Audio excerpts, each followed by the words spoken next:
In this week's lesson, we're going to look at 3 great melodic phrases that you can use on a blues. These don't involve the blues scale, so stick around if you want to expand your palette of sounds that you can use.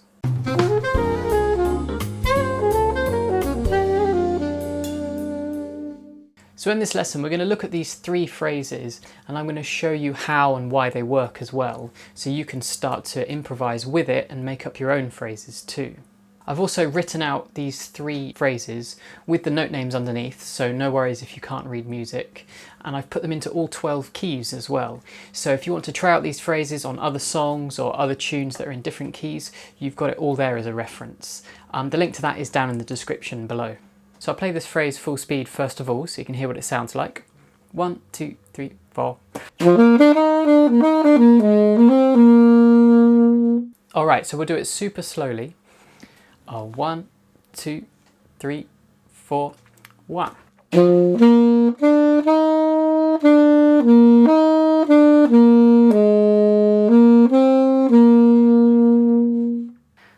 And we'll pick up the speed a little bit.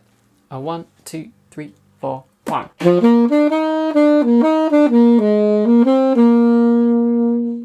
So this phrase works at all tempos really. We'll do it a little bit faster for now. 1, 2, 3, 4.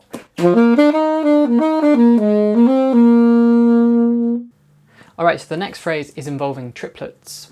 We'll talk about how they're grouped later on, but here it is at full speed. 1, 2, 3, 4. Okay, so let's break this one down really slowly.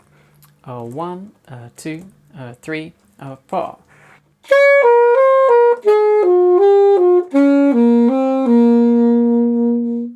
And now a medium speed. 1, 2, 3, 4. Because this phrase uses triplets, we won't go quite as fast as we did with the previous phrase. We'll take it about here. 1, 2, 3, 4. Okay, here's the third and final phrase. This one is starting to use concepts called enclosures, which we can talk about later. For now, here it is at full speed. 1, 2, 3, 4. Alright, let's take it at a really slow speed now. 1, 2, 3, 4.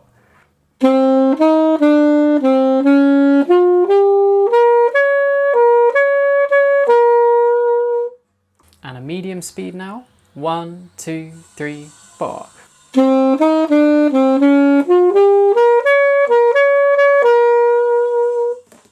And now let's take it at a fast speed. 1, 2, 3, 4. So for me that first phrase is all about using the 4th degree and the 3rd degree, which for altos is our C and our B when we're playing over a G7 chord. And also the way it makes a feature of the flat 7, the F, in the 2nd bar, and that's what adds a bit of blues as well at the end. So you can make up some phrases using those components, playing with the 4, 3 and 1 in one bar, going to a flat 7 sound in the 2nd bar. So I'll give you a couple of examples. We could try something like this. 1, 2, 3, 4.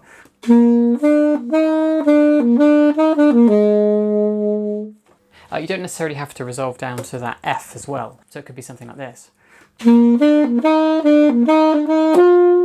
So the second phrase is taking triplets and grouping them in 4s. So that means we can put 3 groups of 4 in a bar. So you could take that idea and apply it to any group of notes really. So we could take the first 4 notes of the G blues scale and just run down from 4, 3, 2, 1. And if we do that 3 times in a row using triplets, it's going to fill up a bar. So I'll show you what I mean. We've got it like this. 1, 2, 3, 4. You could also take a group of 3 different notes and group them into 4. So for example, you could go 1, 2, 3, 2, or like in our example, we're going 3, 1, 2, 1. So if we took the 1, 2, 3, 2 and then repeated that 3 times in a row, that would sound like this. 1, 2, 3, 4. The other nice thing about this phrase is the way it's taking the 1st, 2nd and flat 3rd degree and copying what it's playing there, the shape, into the 5, 6 and flat 7 degree. And that creates a really nice kind of melodic shape that you can hear being copied down into those different registers. So you could take that idea and whatever you play with 1, 2, flat 3, you try and play the same shape in the 5, 6, flat 7. So I'll give you an example. 1, 2, 3, 4.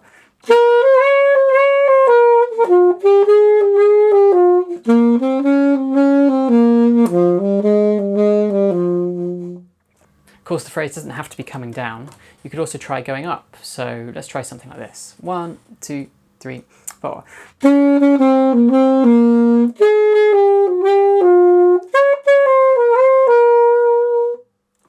And there's literally endless possibilities, so have a play around with that, but that's a really nice one that you can use.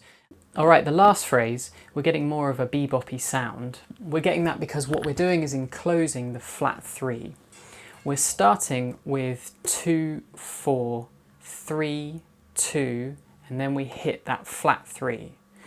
So the two notes before that flat 3 are the natural 3 and the 2, which are just a semitone above and then a semitone below that flat 3. Now because we hit that flat 3 on a strong beat of the bar, it really gives it a bluesy sound.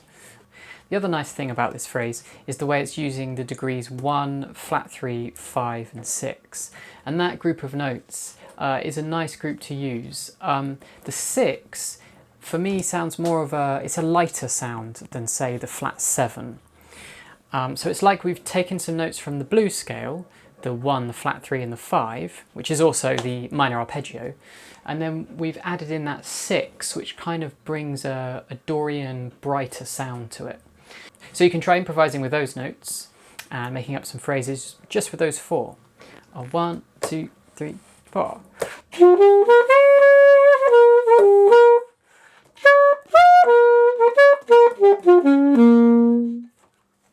So the best way to go about incorporating these phrases into your playing is in 2 ways really. You can first of all learn that phrase in as many, if not all 12 of the keys as a set thing. But then I would also take the concepts from each of those phrases and work in just one key and try to come up with as many variations on that phrase as you can. And in that way you're taking more of a compositional and improvisationary approach to these phrases where they're not set in stone and you can modify them each time you play them and you're much more flexible and it comes across a lot more natural as well. Okay guys, that's it for this week.